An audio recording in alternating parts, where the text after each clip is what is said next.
Hi everyone. In this video, I am going to explain the changes I made for making this overpaint based on a Patreon's piece. This is the overpaint itself, and this is the original. This is the public version of this video, so that's why it is censored, because I had to post it in YouTube and social media, and this does not include the process video.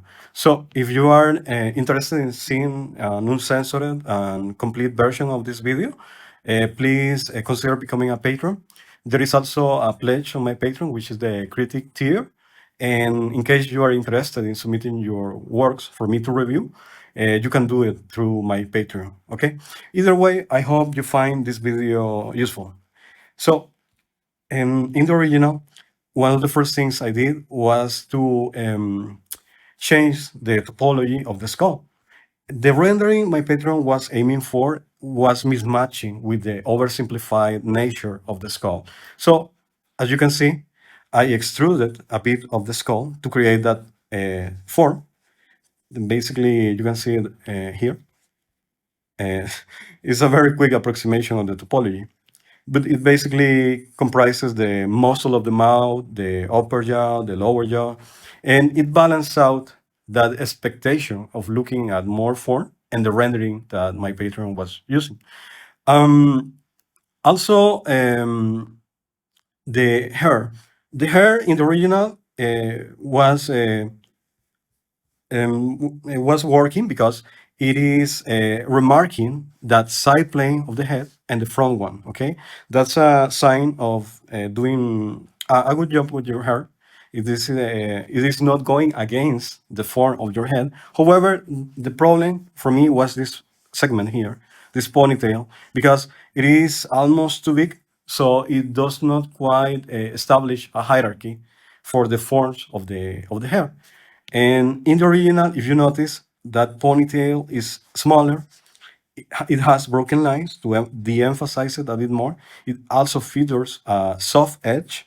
So when you see it, you can see that there is a clear hierarchy between the main shape of the hair and the secondary shape. Okay.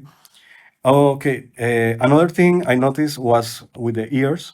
The ears on this character, because she's a female goblin, uh, were mismatching my expectations, because this is a kind of body type that I see almost every day in my feed.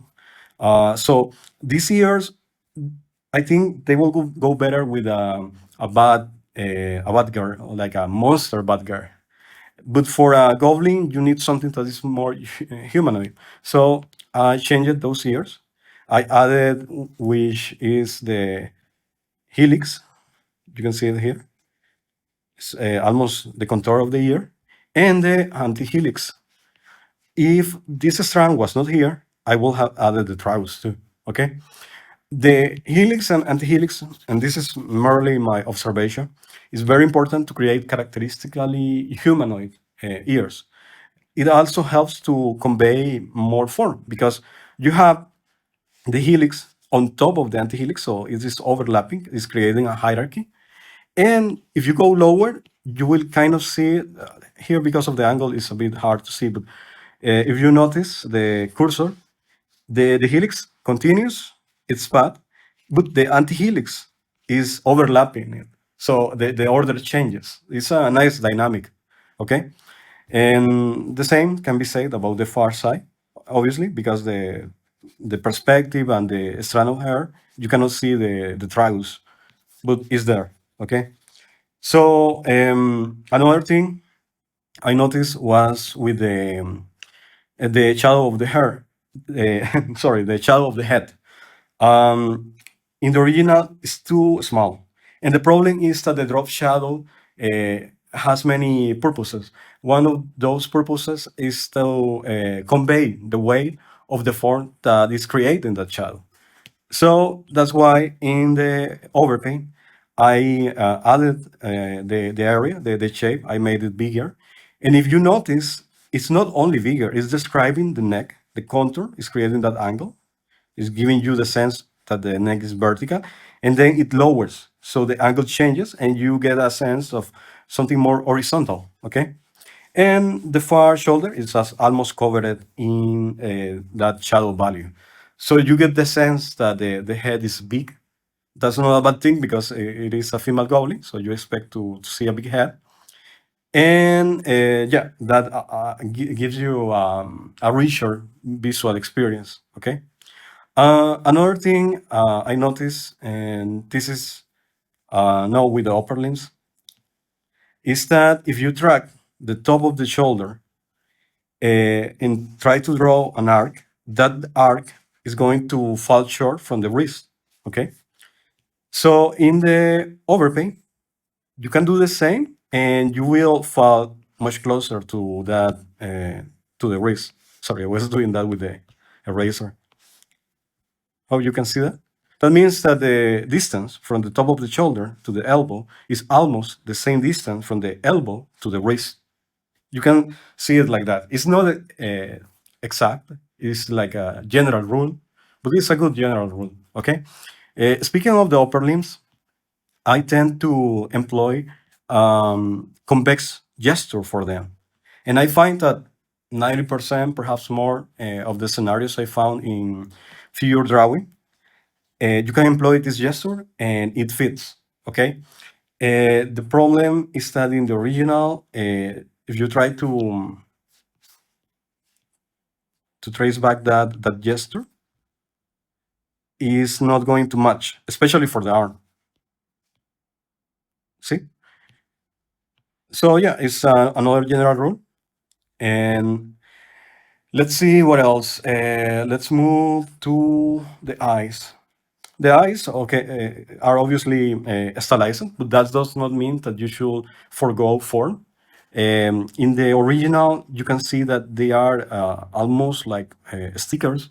They only feature one highlight, and the issue for me was that they don't have much form.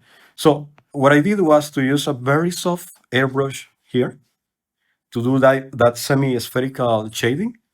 That highlight is from the ball. Okay, remember that since the eyes are very, they reflect a lot. They are almost like mirrors. This highlight of the ball is basically the main highlight of the eye. That's why I added an extra contrast there. And this other one, the secondary highlight, is to give form to the eye. You can see it is following the axis of the sphere. And that highlight is outside of the canvas, of course. I am only using it to reinforce my sense of form. I am also establishing another hierarchy here. I am choosing to make these two highlights more sharper than these two other ones here, despite there being the same highlight in different forms. But here you can see that they are more lost. They are very soft edged, and here they are very sharp. That's because I want to have a main eye, as Robert Henry said in the Art Spirit. For portraits, try to select an eye, your dominant eye, to avoid the gaze of the viewer to wander. Okay, so you are trying to fix the viewer gaze to a single eye. Yeah, there are many other things I changed for this overthing. I think is self-evident. And this will be the end of this public version of this video. As I said before, if you are interested in the full version that is uncensored and includes the process video of the overpaint, you can check my Patreon. And if you are interested in my reviews, I offer 4 monthly review, 1 review per week. And that includes the overpaint, includes the notes, includes the video. You can contact me over Discord, and you get all my other rewards. I post a lot on Patreon. Okay, so I have a lot of rewards. I post like 3 to 4 times per week, and yeah, just consider it. And I hope this has been useful. Okay, see you later.